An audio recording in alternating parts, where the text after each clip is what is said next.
The Dorkening and all affiliated shows are not intended for anyone under the age of 18. The following may contain discussions or scenes that have adult situations, graphic violence, nudity, strong sexual content, and graphic language. This show is intended for mature audiences only. Viewer discretion is advised. But thank you all for joining us. Thank you. It's been a lot of fun.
Do you have a hankering for horror knowledge? We have such sights to show you.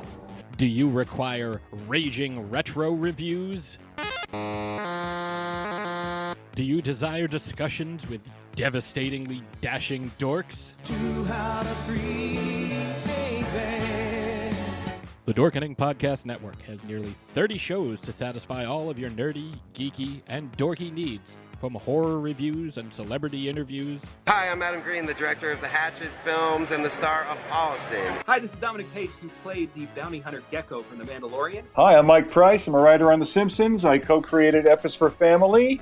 Hi, guys. This is Dee Wallace from E.T. and Cujo. Hi, my name is Kurando Mitsutake, director of Gun Woman and Karate Kill. Hi, this is Samantha Newark, the voice of Jem and Jerrica from the original Jem and the Holograms cartoon series. As well as nostalgic trips into the past, pop culture, the latest in entertainment news, and so much more. Featuring a variety of shows and hosts that will simultaneously enrage, enlighten, and entertain you.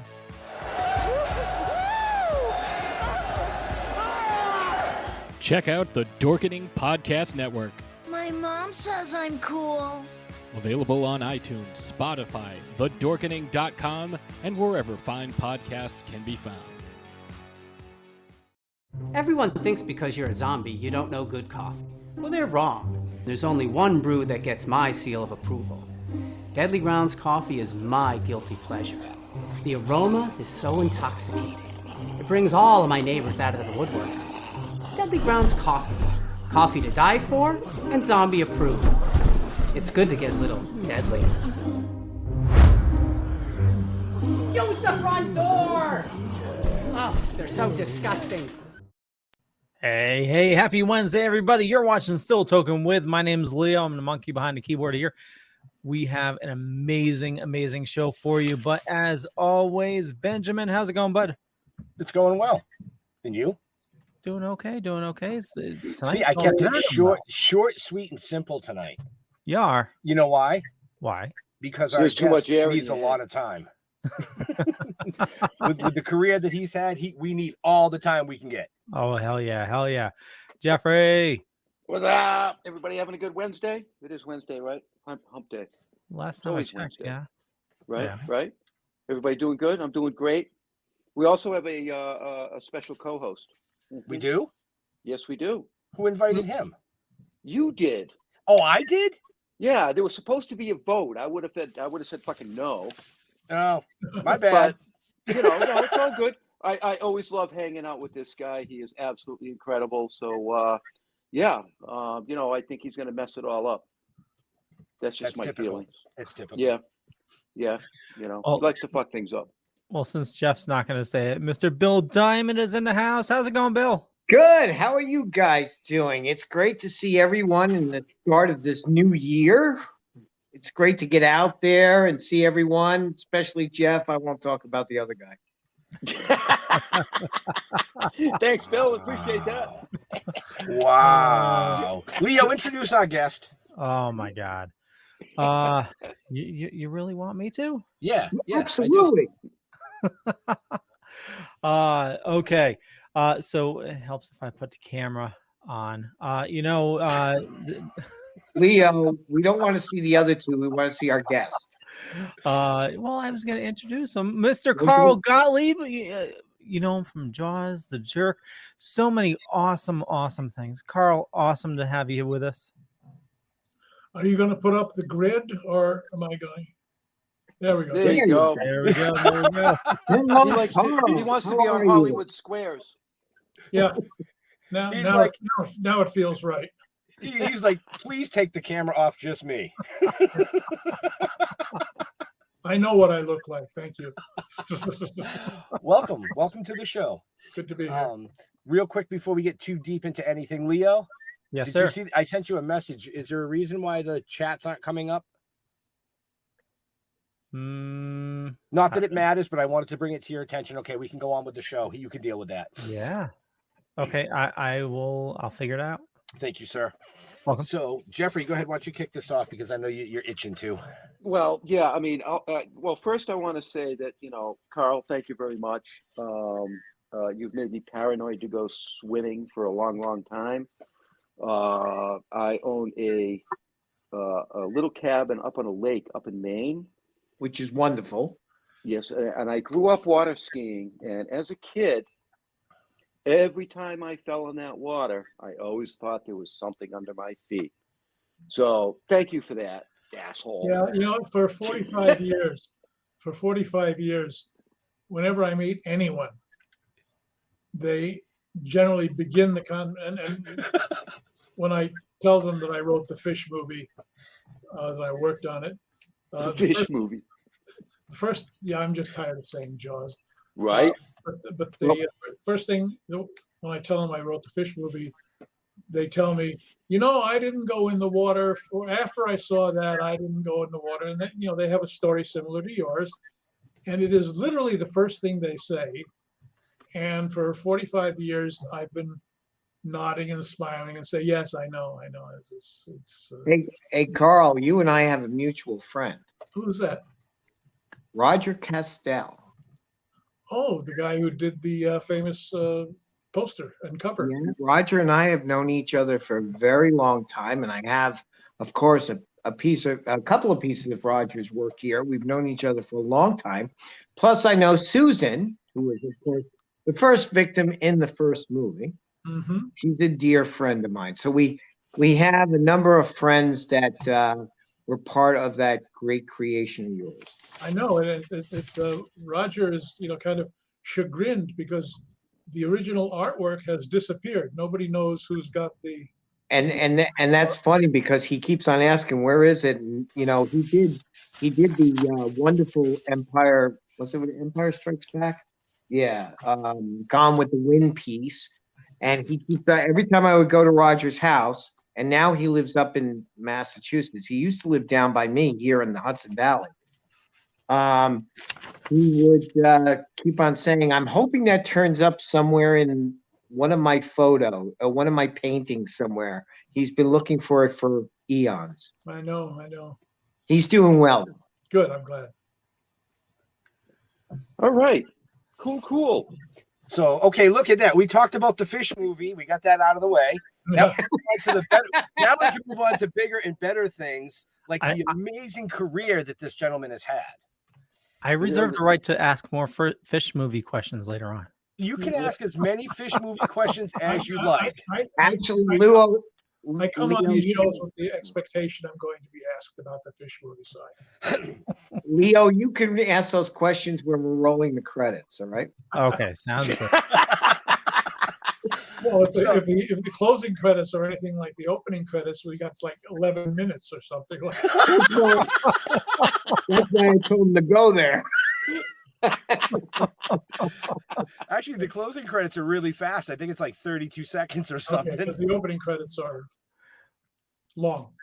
Well, yeah, but we had to make it long because we've explained this to people before. We are going live on 13 tonight. We added a new network over the weekend, so we're on 13 networks worldwide. Good, great. So it takes a little time to push to everything. Hello, world. The famous fish. No, I'm just kidding. Well, he's got so much else to offer. He and does. I He have does. friends that he knows that are friends of mine. Do you know Chris Kiska, Carl? Yes, I do. Chris and I have been good friends for years. Chris used to have all his Jaws stuff in my studio here in Hudson Valley. Oh, okay. So Carl is just plugging his book.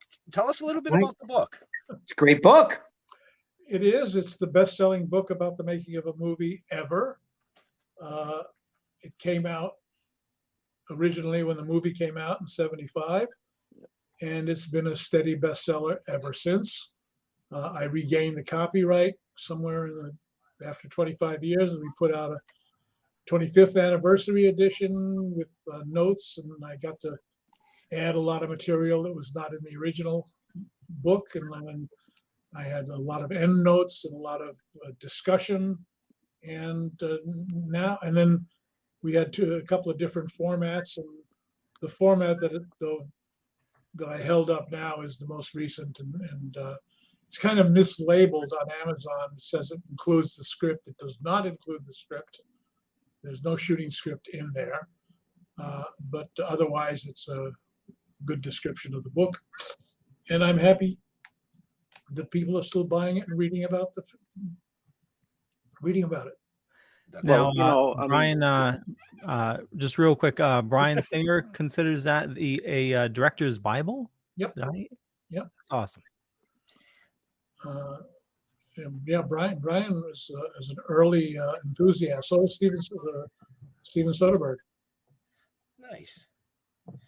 Now, I'm curious about one thing. When go back to '75, when you were writing the screenplay, did you get to have interaction with Peter Benchley, who actually wrote the book?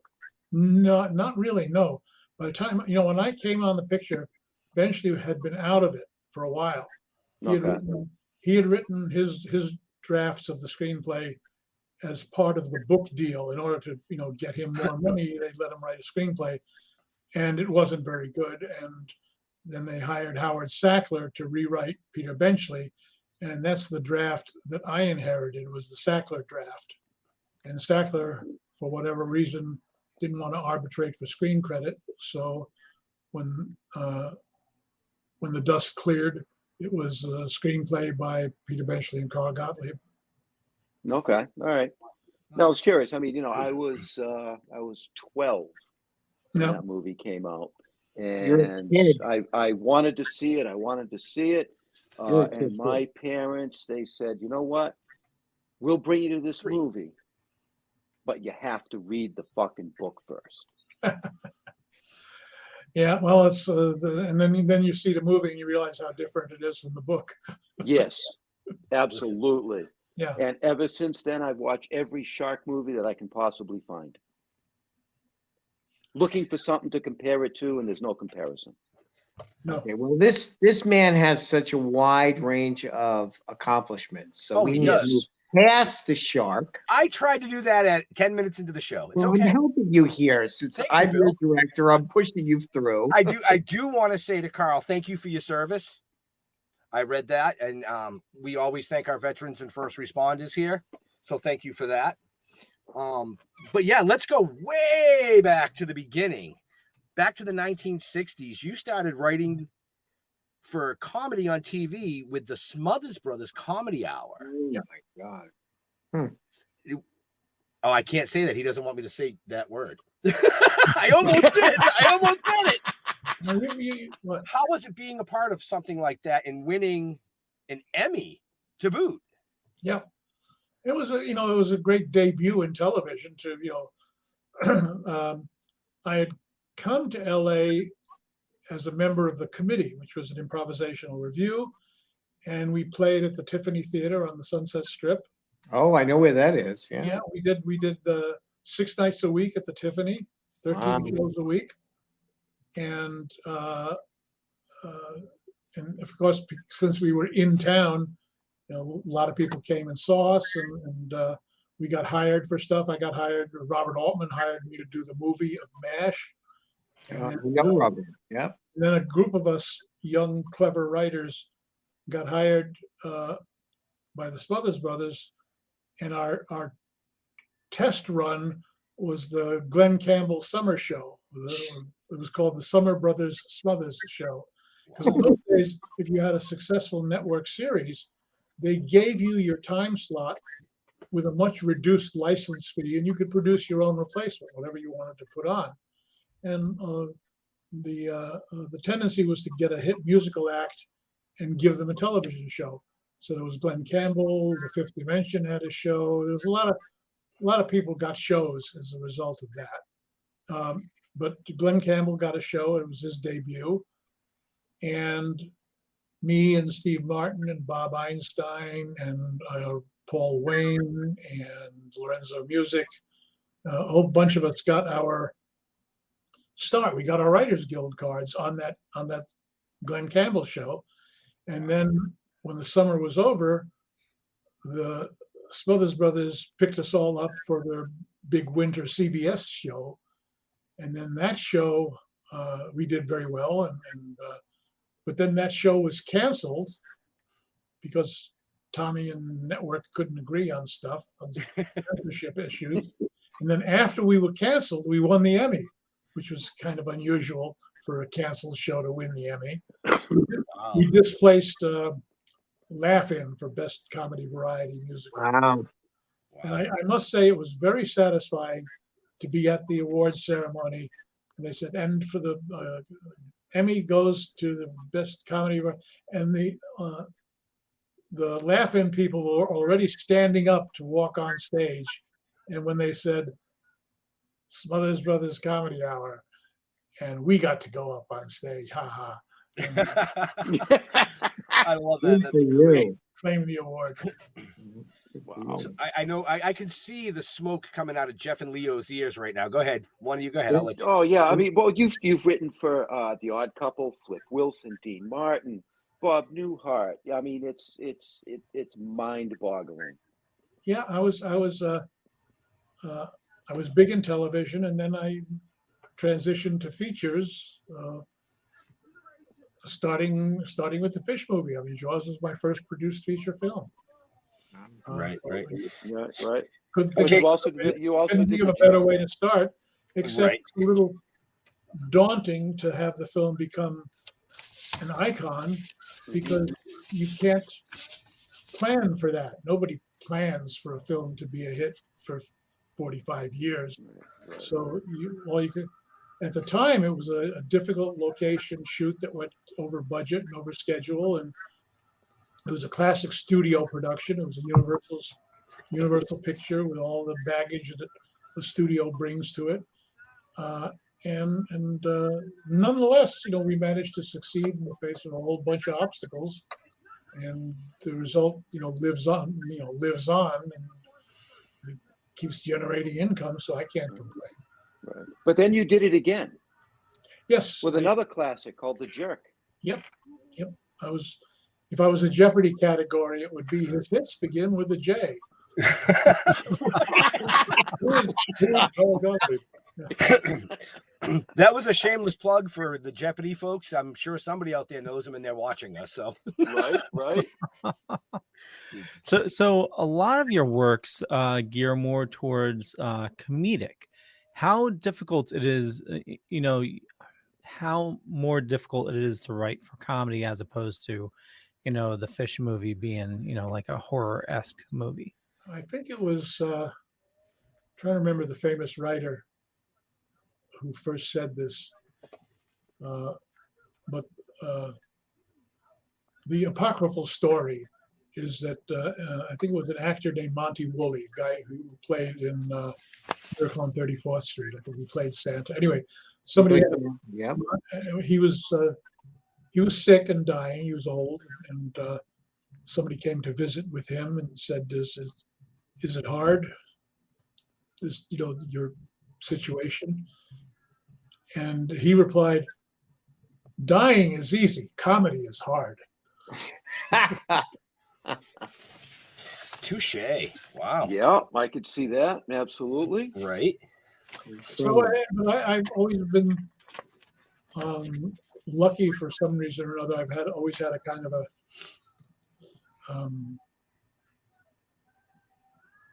iconoclastic attitude and a healthy urban skepticism from growing up in New York City and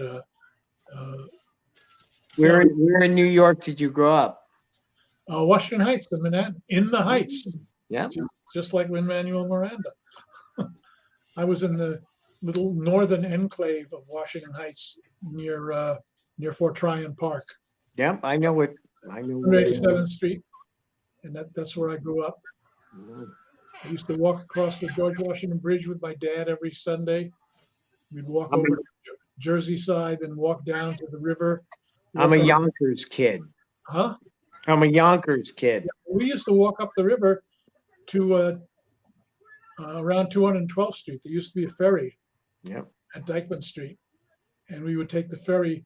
We'd walk across the bridge, walk upriver along the Palisades, and down to the river, catch the ferry boat back to Manhattan, and it would come out in Riverdale, almost Yonkers. Yep. Then we'd get on the subway and come home. Good old McLean Avenue. We were over by the Yonkers Raceway. Yeah. And when later these young kids up at the top there, when we were when we were kids, if somebody could borrow a parent's car or somebody had a car, we used to drive to Adventurers Inn. Do you remember that? On the I used to go over to Playland, remember? Yeah. Well, and I used to take the T from Riverside into Boston. It's the Carl and Bill Show. Good for you. Remember Playland? I didn't go much to Playland. My amusement park of choice was Palisades Park. Oh, I love Palisades. There's a lot of stuff in Palisades. One of my dear friends, Cortland Holt, just restored the old carousel at Palisades. Yeah. Oh yeah, we got to see that when we were down at the Witch's Dungeon. Yep. Yeah, he was restoring that. He was restoring the Palisades carousel. Yep. Because it's been there for a while. And Palisades is known. The Palisades Park was known for Big, the movie Big. Yeah. And of course, I remember Bill Miller's Riviera, which was the only nightclub in New York that actually looked like a nightclub. But it was on the Jersey side in Englewood Cliffs, just right over the bridge. There used to be a very lavish nightclub called Bill Miller's Riviera. So I suppose you're a Yankee fan, right? Yes. I can say that because I do a lot of stuff for the Yankees, which I'm doing right now, some stuff for the Yankees. If you want to have your heart broken, my dad was an immigrant. He came from Russia, and he was a high school student. He went to DeWitt Clinton High School in Manhattan when it used to be on 56th Street. Mm-hmm. And he played flute. He was a flautist, and he was a ringer. He played in the Western Union Band. Wow. And that band played at Yankee Stadium for the ball games. That was before the organ. Wow. Yeah. They would play da da da da da da. That was done live with the band. And whenever somebody the band was right on the third base line, just behind the dugout. And anytime anybody dribbled a foul over in that direction, one of the band guys would jump out, pick up the ball, jump down to the dugout, get the guys to sign it, and he'd have a signed baseball. Wow. And I asked my dad, "Did you ever do that?" He said, "No." He said, "I played soccer. I didn't know anything about baseball. I was a European." I said, "Are you a baseball fan?" You could have had I could have had a base. If my father had seen fit to do so, I could have had a baseball autographed by the 1927 New York Yankees. Wow. Ruth, Gehrig, Jimmy Fox, on Murderers Row. Right. Wow. So, are you still a Yankees fan? Yeah, kind of. I mean, what's that old? Well, if you ever want to go to a game, let me know. You'll never get rich betting against Joe Louis, the Yankees, or Notre Dame. Is what I grew up with. I have to take those guys up the top to a Yankee game. I do a lot of stuff for the New York Yankees. So, okay, God bless you. If you took me to a Yankees game, you'd have to wear a build Red Sox hat. You'd have to build a coffin because when I got home, my wife would murder me. well, actually, if you just said that you were Jeter, the Red Sox would love you because they love Jeter. I loved going to the Yankee Stadium for the annual Army-Navy football game. Yep. That was a real spectacle because the contingent They do a great job. schools would the rest of us civilians would take our places in the stands, and then at some point they would the gates would open and in would come the entire contingent from West Point in perfect step and trotting up to the, filing into the stands in perfect order, filling up the rows one by one by one, and then the Navy would come in on the other side. It was quite a spectacle. Wow. And Carl, I'm right next to West Point. That's where I'm located. West Point's right up on the hill from me. Oh, okay. Yeah. So you're near Sneeden's Landing up around there, right? Yeah, I'm in Cornwall on the Hudson. Oh yeah. West Point is right up on Storm King, on the other side of Storm King. You're on the other side. Which side of the river are you on? East side of the west? I'm on the West Point side. West the wrong side. West side, yeah. The wrong side. Not the wrong side. If you ask West Point, it's the right side. Poor Leo's over here going, really? They went into sports on me? I was really ready to dork out tonight. Hey, plenty of time to dork out. Plenty of time. Speaking of time, yes, sir. Where can they find out more about this amazing guest that we have? It's about that time, huh? It's about that time. About that time. It's about that time. What was the question? Well, actually, we have some bills to pay, so we're going to talk a little bit about sponsors just for a minute. So don't go anywhere. We still have a ton of show left. I'll be sitting right here. But we got a couple ads here. Some awesome stuff going on. Check it out.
Greetings, Spice fans.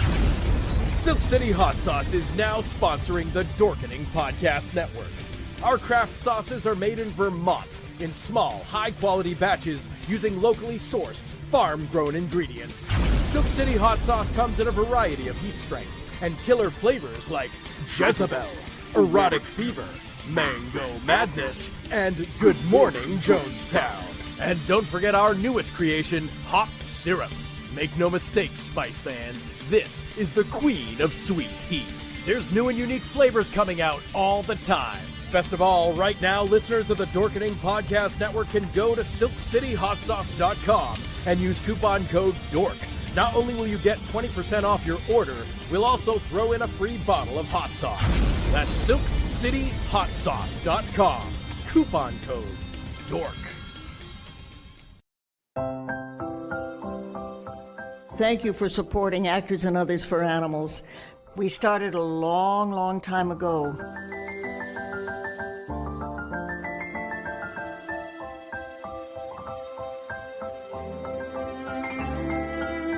So when you find an organization like Actors and Others for Animals, it sort of unites all of those of us who want to pay back something for all the joy we get out of animals. Please keep up the good work. Believe me, it's deeply appreciated. And you can learn more about all our sponsors and everything in the show notes up above or down below, depending on where you're watching or listening to us.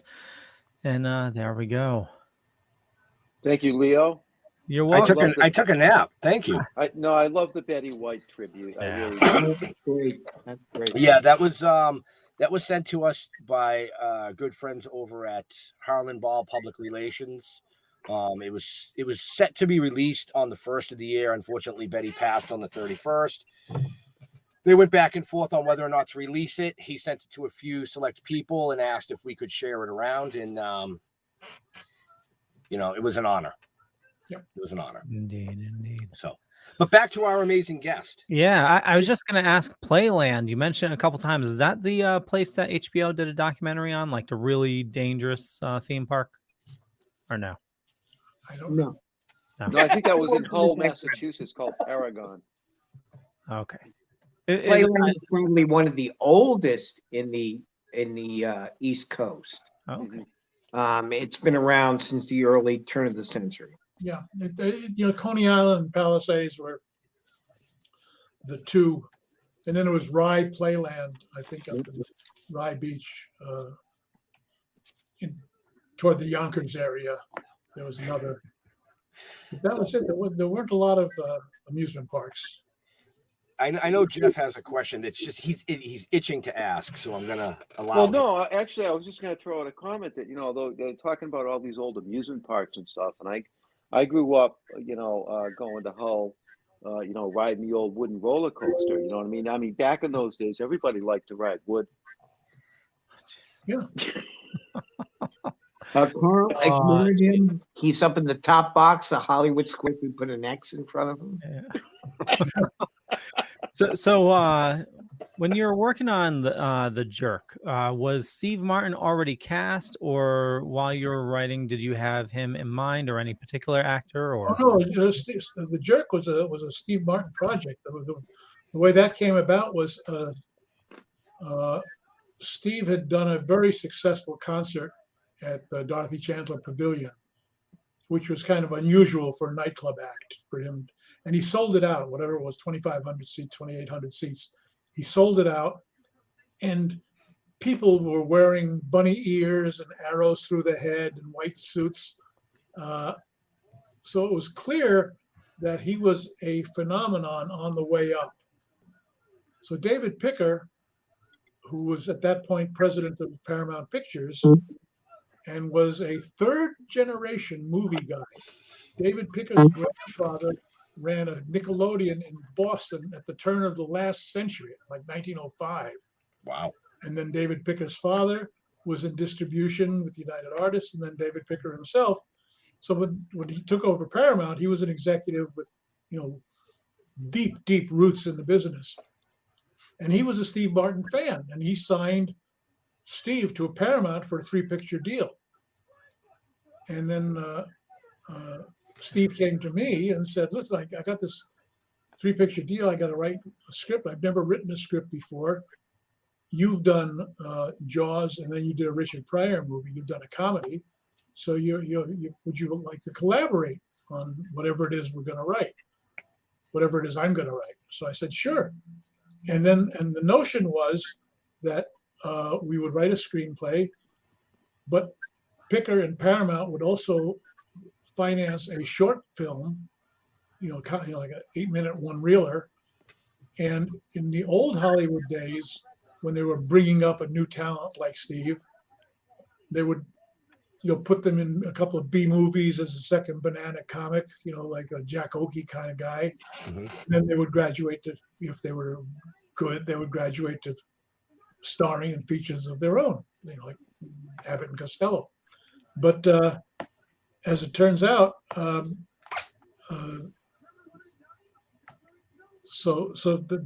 was we did a short subject on the Paramount lot called The Absent-Minded Waiter, which I directed, which was nominated for an Academy Award. Wow. And in 1975, I think. And I was feeling pretty good about that. And I thought I was kind of on track to direct the feature. But then it came time to do a rewrite of the script. And I was I think I was unavailable. So they hired Michael Elias, who was known to Steve and myself, to do the rewrite. So Michael did the rewrite, and the credits on The Jerk after the smoke and dust had cleared was screenplay, story by Carl Gottlieb and Steve Martin, screenplay by Steve Martin, Carl Gottlieb, and Michael Elias. He shares, and that's a correct evaluation of the credits.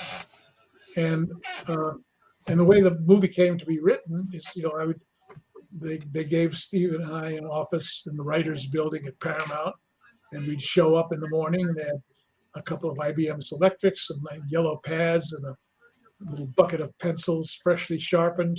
And we sit there in the office and look at each other and go, I don't know, do you have any ideas? I don't know, do you have any ideas? And it went like that for a couple of weeks. And then Steve said, my managers think that everybody's interested in money, so it should be about money. So we said, okay, it'll be about money. Silence, then more.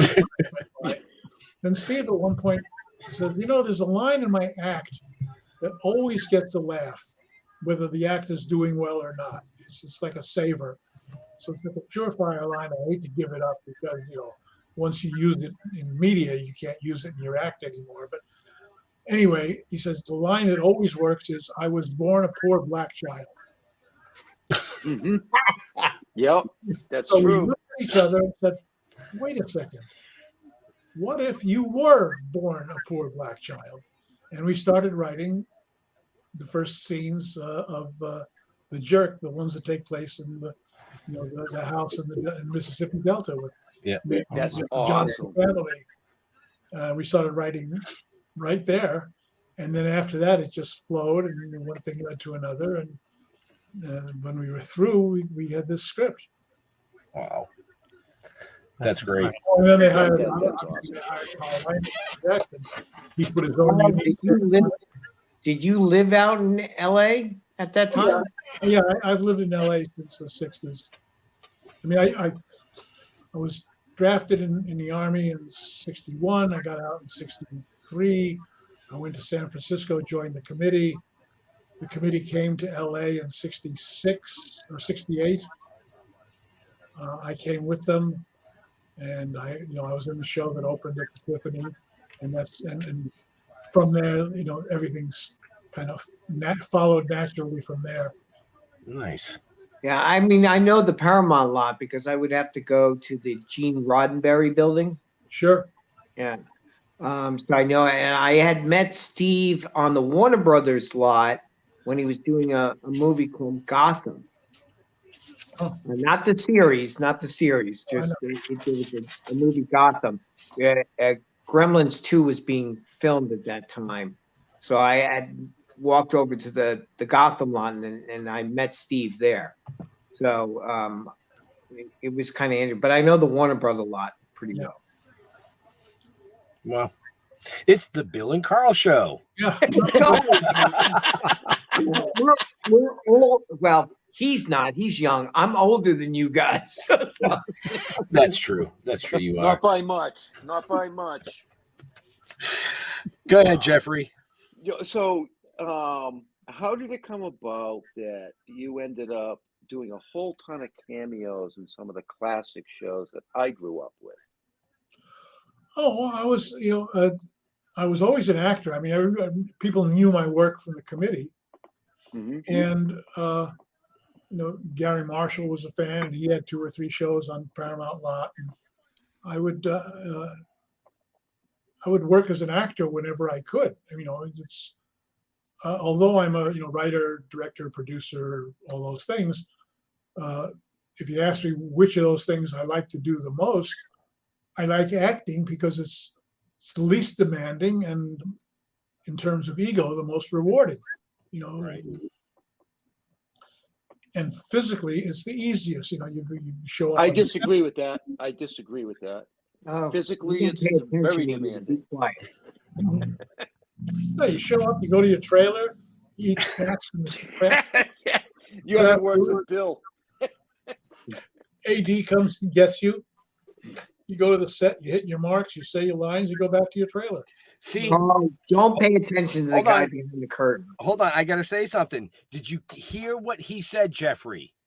You hit your marks. If you don't hit your mark, that's why you get a concussion. Yeah. Well, nobody put a mark in the truck tire that I rolled. Look, unless there's a bottle of whiskey on that mark, you ain't gonna find it. Oh boy. Oh, that's awesome. Because I was looking you up, and it's like, I grew up watching the shows, Laverne and Shirley and Mork and Mindy and all the rest of them. That was my generation. That's, and I was doing the research because that's what I'm supposed to do. I'm going over this with my wife, and she's like, really? Who is this guy? Hey, Carl, I just want to let you know that the 3 guys that are at the top of your screen there, if you're seeing the screen the way I am, they are one of the most, the 2 there and the one who runs the show are one of the most, they're young, they're green, but they're the most creative young guys I have met in a long time. And I've been in this industry for close to 50 years. How much whiskey did you have tonight? You be quiet.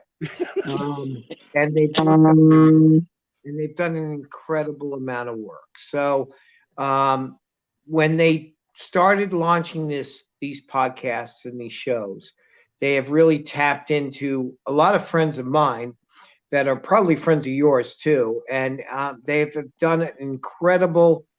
They'll each owe me $20 when this is over with, but incredible work to really tap into the incredible work someone like you have done. So my hat's off to at least 2 of them. I won't tell them who. So Jeff brought up your acting. Yeah. See, I'm moving on, Bill. Okay. Thank you, Bill. Thank you, One Bill. of the things I did read. Nice segue, man. One of the things I did read is that you appeared on Saturday Night Live in a Muppet skit.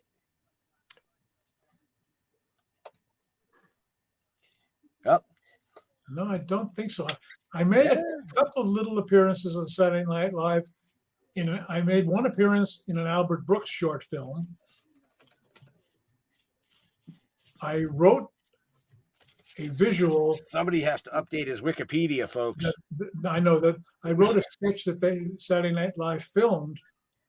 Well, the Muppets were only involved in the first two to 3 years. Yeah, I'm trying to remember. I don't think I ever.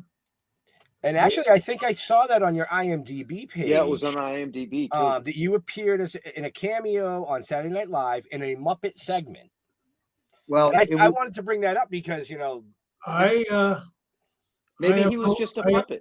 I have no recollection of it, and which is not to say that it didn't happen.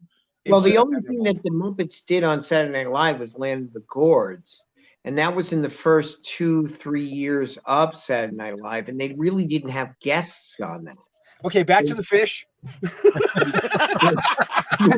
they kind of threw that in there, and that was when I think Steve was on it, but it was Bellucci and I'm trying to think who else was on it, but that was in the 70s. This is before my time with. I always had close ties to Saturday Night Live because I worked on a Flip Wilson special that Lorne Michaels produced. Yep. Flip Wilson guest stars were Richard Pryor, Lily Tomlin, and Peter Sellers. Oh, the classics. Martha Reeves, God. musical act. And I did that show, and then Good old Studio 8H. yeah, and we had a lot to. Lorne and I had a lot to talk about. We talked about. He said, "I'm going to New York. I'm going to be doing a show, and it's probably going to be live. Do you want to come? You want to do the show? I need a senior writer. The Herb Sargent part."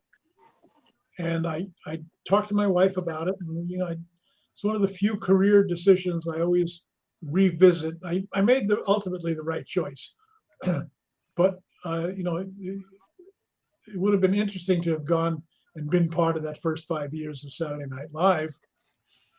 But by the time their 5-year run was over and they all came to LA to be in the movies, I was already in the movies. I'd done Jaws, I had done Which Way Is Up. I was getting screenplay jobs with 6 figures. So, I did the right thing by staying in LA, but I always wonder what it would have been like.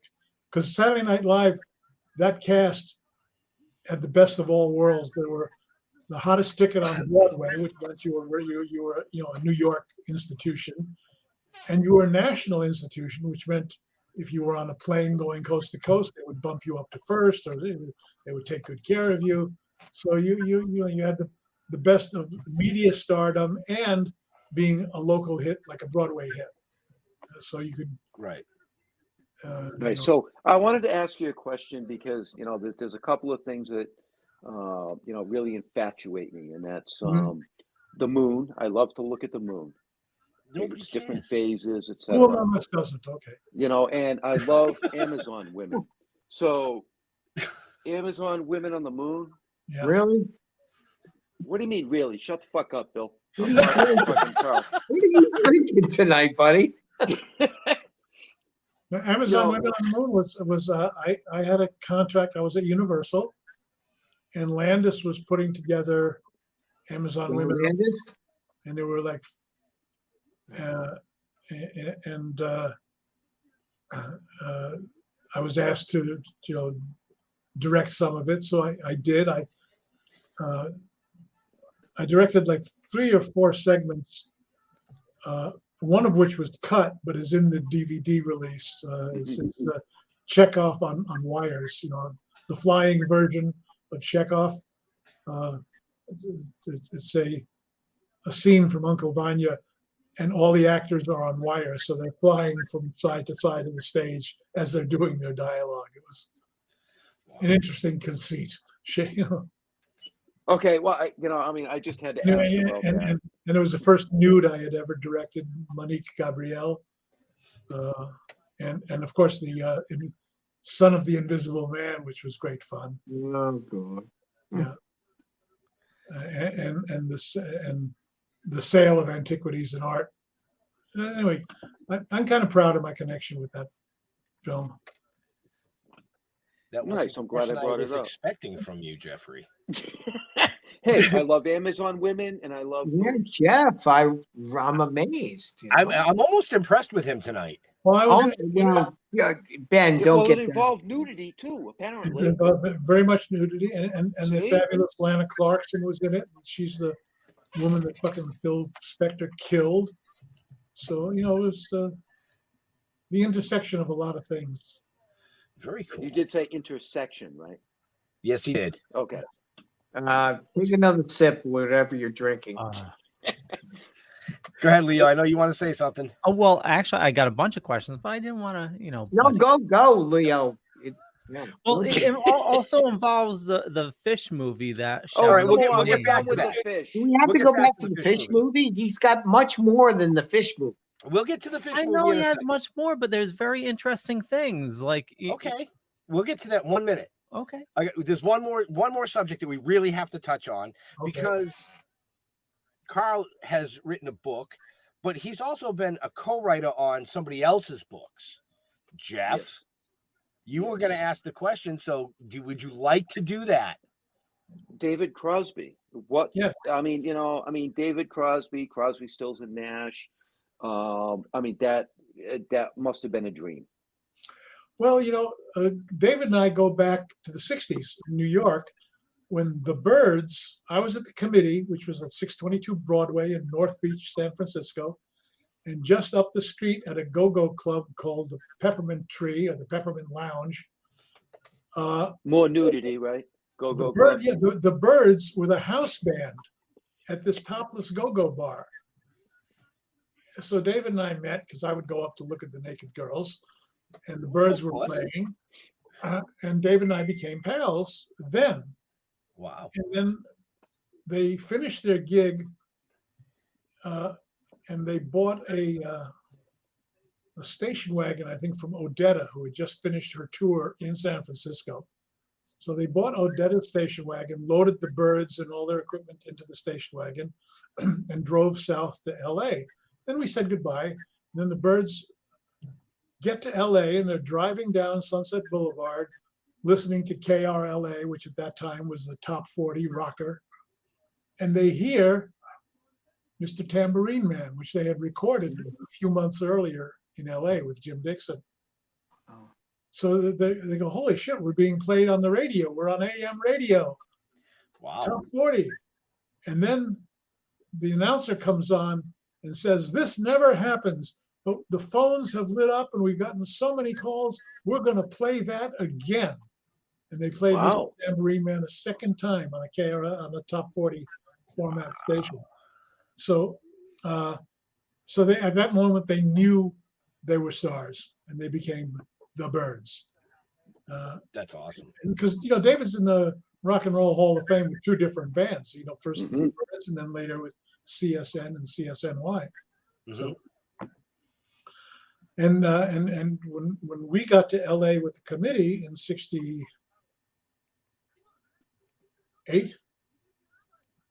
David had been thrown out of the Byrds and hadn't formed CSN yet. So he'd come around, we'd come around and hang around the theater with us. And he'd do a sketch or two because he was a frustrated actor. He always wanted to be an actor first. And he went into folk music because he could get the chicks that way. It's all about the girls. Right.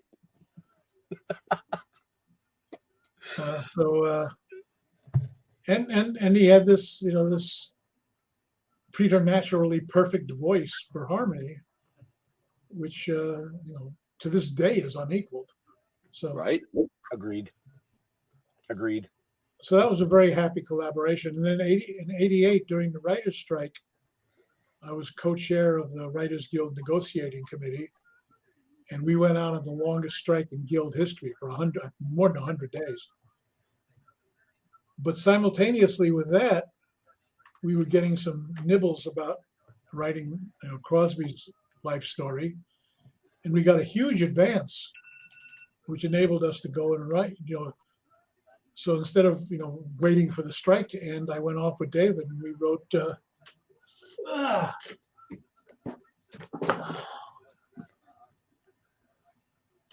Nice. Right? Yes. That's awesome. It's awesome. That is awesome. Can they still get that book? Oh yeah, it's very much in print. Yeah, you can check the show notes up above and down below. I'm sure there's a link to the Amazon where you can get I'm that just book. making sure so everybody knows out there. Absolutely. But So see, and I know Leo's going to cut us off in a few seconds, and I'm going to take over from No, Ben. he's not. But let us know about your book that's out now. Yeah, I want to. Yeah, the 30th anniversary of the Jaws book. Yeah, it's the same book. It's just this is the book that I held up a few minutes ago. Is there anything new added to it from 30 years ago? Oh yeah, there's a whole lot of stuff. There's a long explanation of how the Indianapolis scene came to be written, and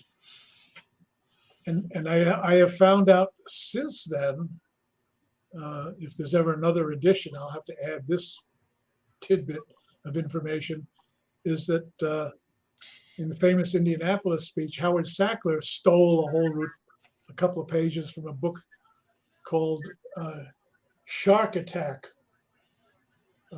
which was published back in the 60s. And the whole Herbie Robinson anecdote is reproduced by Sackler that he cribbed from this book about sharks. So when Discovery does Shark Week, does that kind of help push the book? Oh yeah, I mean, I pointed out to anybody who listened that at any given moment, it's always Shark Week somewhere on the planet. I mean, you just go, any station in the world. I always thought Shark Week was about women on their cycle. No. You can mute him at any time, Leo. Yeah, Leo, pay no attention to him, the guy up in the corner. I mean, Discovery Channel. I'm just going to say Shark Week for No, me I is a little do. I different. do. Well, there Like I is. said, I watch everything shark. Just so you know, shark. Chris Crisco, who has one of the largest shark collections. Yeah. And Chris has opened in LA a Jaws. I guess he's in part with somebody with the Jaws Museum.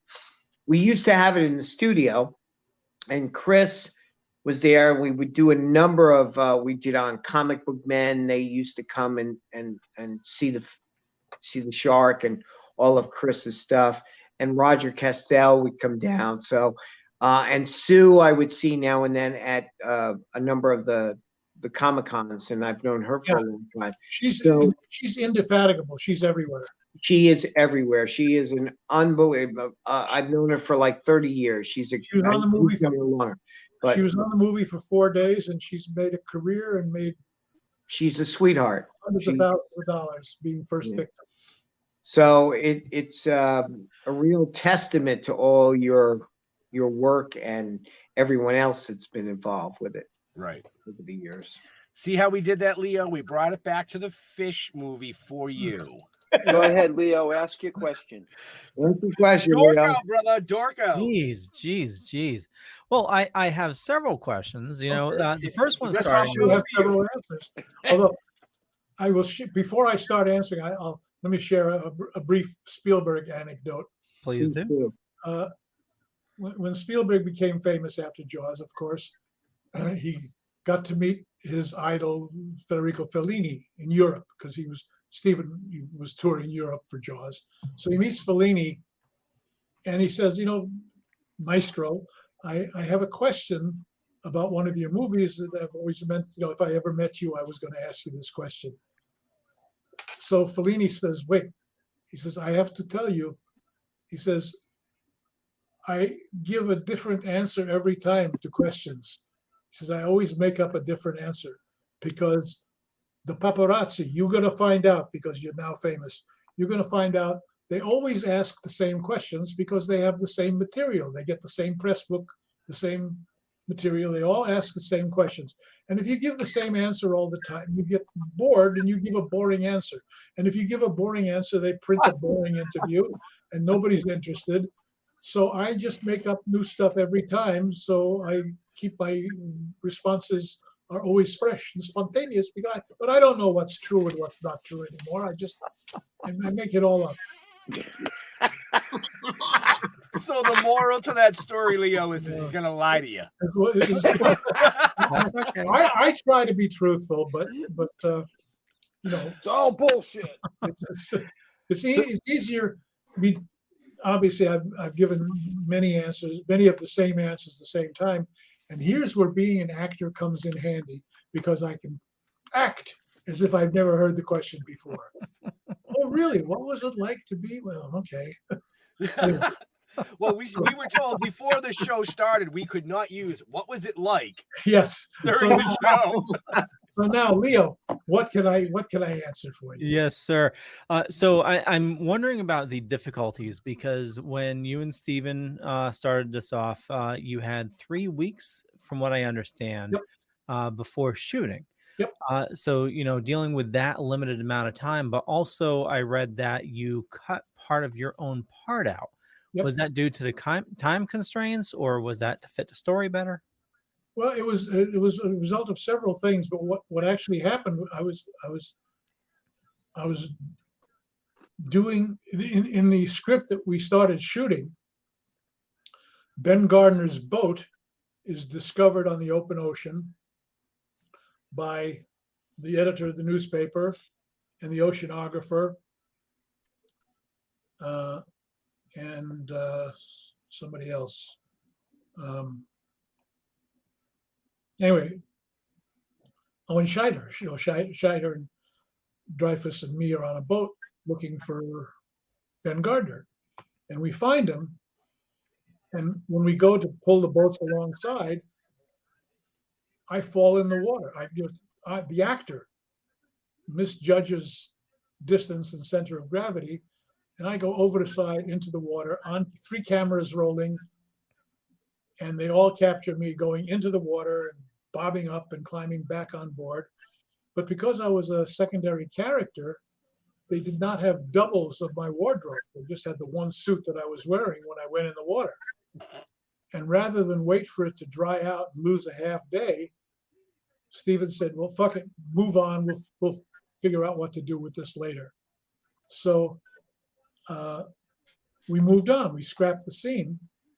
And then later, much later in the movie, when the company got back to LA, that scene was picked up in the tank at Universal on the back lot. And it was a much better scene because it was just Dreyfus and what's his name? Dreyfus and Scheider and discovering, the boat. So it was more effective, and when it was done that way. But in the meantime, I was the one who, if you look at the early release prints of Jaws, I have co-star billing with Lorraine Gary and Murray Hamilton. That's how big my part was when I got the job. But then after I fell in the water and that scene was cut, my part got smaller, and I just, kept writing for the smaller part. No, I just thought it was because you didn't want to get eaten. No, I don't like deep water any more than anybody else does. Right.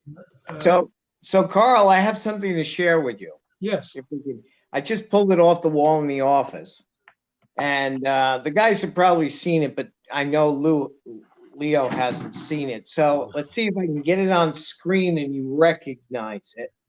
Let's see. Oh yeah, that's working. You know that gentleman there? That's Joe Alves. Joel and I we've known each other for a long time, and the shark that's not working all the time. Joel is incredible. He's a great guy, and I just had to share that with you. Yeah, Joe Alves is fabulous. The thing I love about doing conventions and fan shows is that it's usually me and Joe and Susan, and occasionally Jeff, and they give us a table to ourselves, and we sell all our stuff, and the people come over. Yeah, we probably have met at a convention a couple of times because I'm usually with Chris. Oh, okay. Yeah. So and Joel, so we probably have met at a few Comic-Cons. Yeah. So speaking of the shark not working, with all the nice segue, Leo. Well, with the production difficulties of that they had during shooting, and you're doing your rewrite process while they're filming, what were some of the items that were cut that you really wanted to get into the movie, but you had to write out because of production issues? Actually, there's nothing left out that we didn't want. There's nothing left out that we wanted to be in the movie. What we left out was all the extra baggage, the mafia subplot, the mayor is a real estate developer. It was just a whole lot of baggage. The love affair between Ellen Brody has an affair with the oceanographer. Oh, this is the part that was ripped out of the book when I went to read it. My parents ripped that out of the book. Yeah, the page is missing when they gave me the book and said, read the book before we go take you to the movie. Those are the pages that were missing. Jeff, I hate to interrupt. When you got the book, it was just a cover. Yeah, pretty much so. I just can't. It was just the 3 guys and the fish.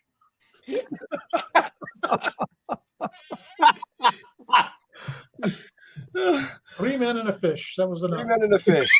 3 men and a fish. That's the follow-up. Go ahead, Excellent, Leo. excellent. I'm Leo. I gave you the floor. Go ahead, Leo. Oh, I don't geez. usually do this because Leo's the producer. He's the monkey behind the keyboard. But I know he's super dorking out, and Yeah, it's absolutely love it. I also read that you're responsible for bringing Richard Dreyfuss onto the movie. Yes, he had read the script and had passed on it. He had read the Sackler draft, and he's passed saying, "This is a movie I'd rather see than be in." Really? So now Stephen and I are in Boston. I'm starting to break down the script, and all we have is Scheider. We don't have Quint, and we don't have Hooper. So there were 3 actors that would have been great for Quint. Robert Shaw was one of them, but also Lee Marvin would have been wonderful, and and Sterling Hayden would have been wonderful. It would have been a wonderful movie with either of those 3 actors. But Lee Marvin was sport fishing in Baja California, and he said, "Why would I quit doing what I love fishing to go and play a fisherman?" Which is, bullshit. No, pass. And Sterling Hayden couldn't take the job because he owed the IRS a ton of money, and any salary that he got would have gone straight to pay his back taxes. Why he became an author, because they couldn't attach his royalties, but they could attach his salary, so he couldn't work for wages. So we were left with it was not a terrible chore. Zanuck and Brown had a relationship with Shaw because he had been so effective in The Sting, so they asked him to be in it, and he imposed a lot of conditions. He made a lot more money than the other actors because he had taxes to pay, and he was a British subject, and if he stayed in the U.S. longer than 90 days, he had to pay U.S. taxes. Anyways, it's a big deal. But anyway, so we got Shaw, and we still didn't have Dreyfuss. So I called my wife. I said, do you know where Richard is? And she did a little research, and she called me back. She says, "You're in luck. He's in New York promoting Duty Kravitz. He's on a promotional tour." So I reached Richard in New York. I said, "You got to come up to Boston and meet with Stephen." And Richard says, I passed on that movie. I said, "I'm rewriting it. It's all different. It's not the same movie you read the script for. Just meet." So Ricky came up to Boston and walked into the hotel room where Stephen and I were interviewing local actors for local parts. And he was dressed in that denim jacket, rimless glasses, and a scruffy beard and a watch cap. And Stephen took one look at him and said, "Don't change a thing. Keep the jacket, keep the glasses." And we talked him into doing the movie. And he left that meeting agreeing to have done the film. And there's a joke that came out of that meeting that's in the movie that I'm very happy to have captured. There were styrofoam cups in the hotel because Holiday Inn was a cheap movie, and Zanuck and Brown were cheap, stingy producers. And so at one point, Ricky crushes a plastic cup. And I said, what would be funny if Quint the He-Man crushed a beer can and you crushed a plastic cup? Yeah, that's funny. Put that in the script. And it went in the script, and it's a big laugh in the movie. And that's a memorable scene, right? Yes. Well, there's so many memorable scenes from that movie, and we were lucky. I have to tell you, Jaws is one of my all-time favorite movies. Absolutely, ever since it scared the shit out of me when I was a kid. With it being so many memorable scenes, and having your insider view, do you get a chance to watch it as a fan? And if you do, what are some of your favorite scenes? Occasionally, if I'm doing a show and they're screening Jaws, I sometimes I MC the Q&A, or I introduce the film. I'm there for the event, and I usually get a seat in the back so I can walk in the lobby and set up my table to sell books when the audience comes out. But every now and then I'll sit down and watch the movie, and I enjoy it for even though I know where all the laughs are and all the screams and everything else. I have a couple of favorite scenes that because they're my favorites because they're performed as written. The actors didn't ad lib. One is where Mrs. Kittner slaps Scheider and says, "My boy is dead." And the other one is when Dreyfus is arguing with the mayor, says, I pulled a tooth the size of a shot glass out of that boat. And the mayor says, "Do you have the tooth?" And Dreyfus has to admit that he lost it. And that whole scene, look at me, I'm arguing with a guy who's lining up to be a hot lunch. I love that piece of dialogue. And Dreyfus delivers the goods. So I enjoy watching when my words come to life. In that respect, I'm no different than any other writer. I have to applaud actors for bringing life to characters. Right. I'm going to step on you, Ben, for a second. Go ahead. That's okay. So, out of all your work over the years, what is one of your favorites? Oh, it's Sophie's Choice. You love all your children. You're not going to. There you go. Good answer. They all have something, or I wouldn't have done them in the first place. Well, no, absolutely. So they've all got something, and it's hardly any that are. I'm going to flip that question. Unredeemable. Is there anything you did that you wish you didn't? Yeah, talk to you. No, I did. I posed for a semi-nude poster in San Francisco back in the day. I have some copies of it. It's a pretty silly-looking poster.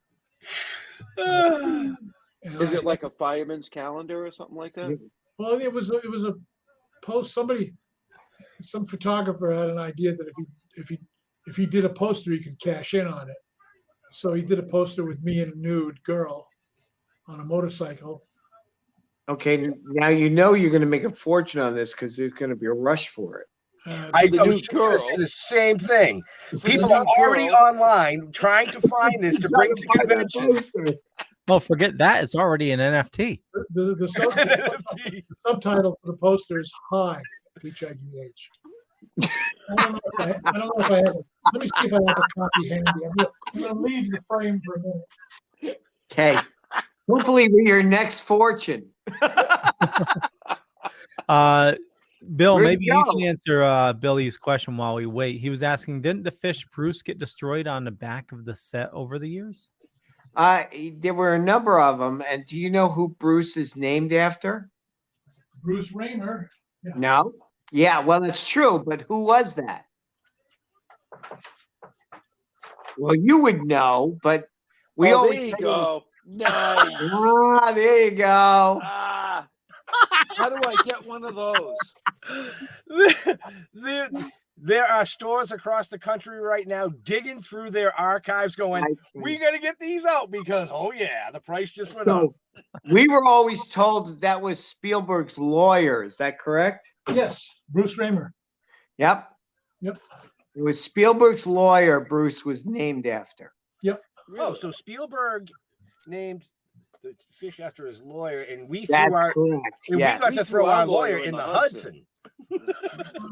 That's true. And it's funny because I don't know if I know Bela Lugosi Jr. He's a good friend of mine, and he's a lawyer. And I always said, Bela playing Dracula, his dad was a lawyer. He went after a lawyer, and then you became a lawyer. So both of you are bloodsuckers.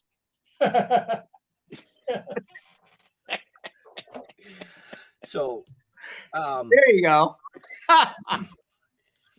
There was another question there that came into the chat too, Leo, if you want to pull that. Yeah. So Ty Matthews is asking, how did you get involved with Jaws 3D? Well, the same thing happened with after Jaws. The iron law of sequels is only the last one loses money.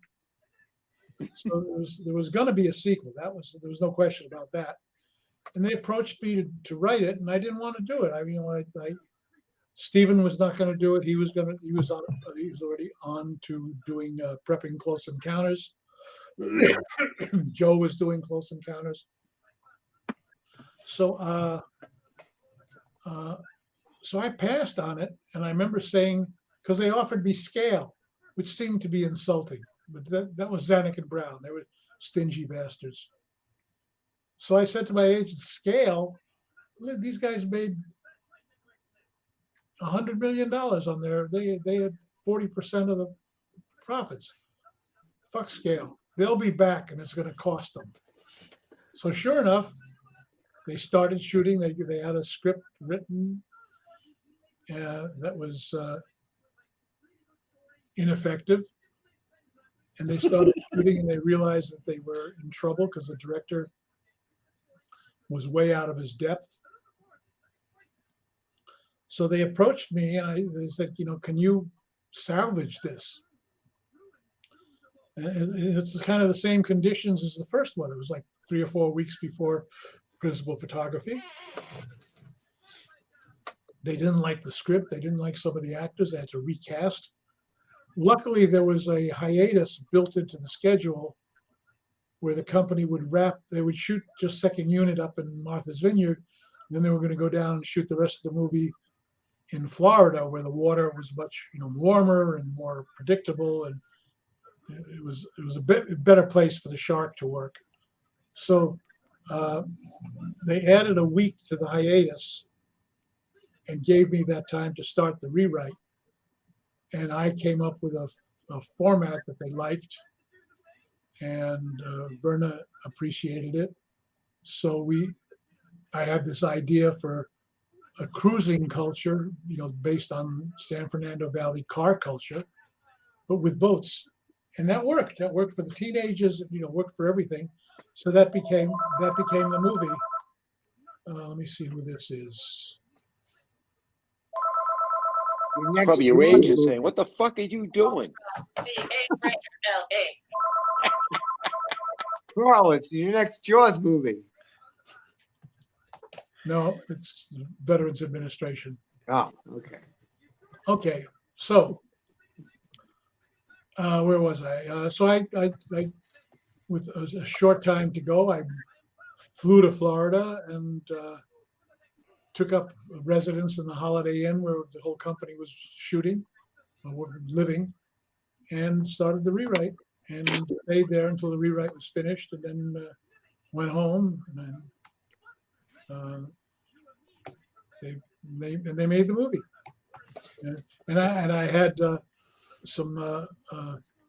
They still would not give me any points, but they gave me a profit part. They gave me an escalating series of bonuses if they hit certain grosses. Mm-hmm. So I got statements. I got to see what the movie was actually grossing, because at certain points in the gross, I would get another payment. Wow! Because I was kind of a profit participant. So I made good money on it, and I was not ashamed of it.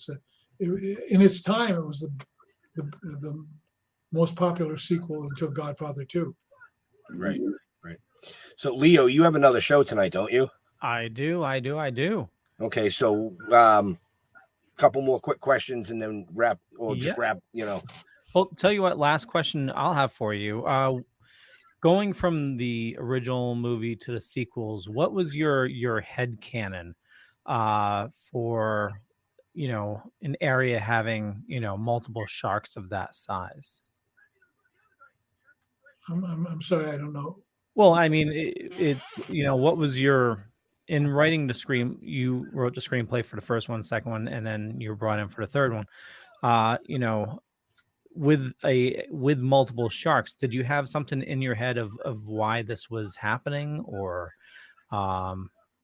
maybe I'm phrasing it wrong?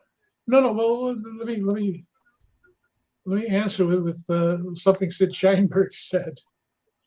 He says, you have people over to your house for dinner, you serve roast beef.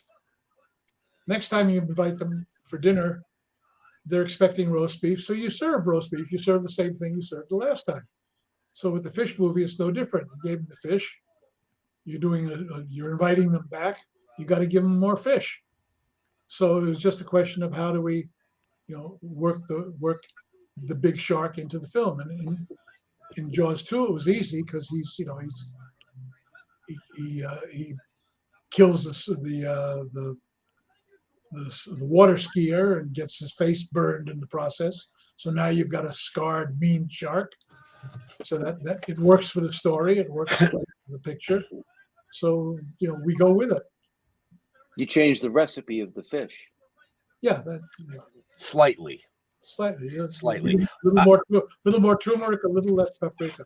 Right. All I'm going to say is I am from Massachusetts. So is Jeff.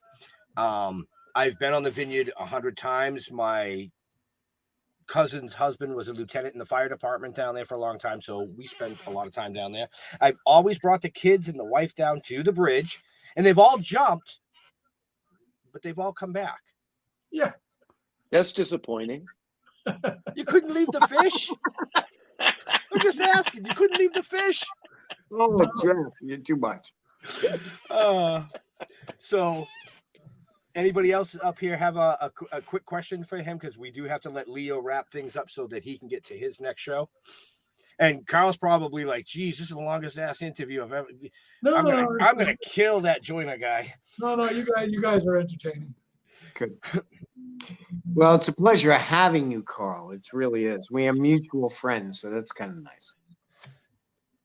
Jeffrey, anything else in that demented little mind of yours? No, I'm good. You content?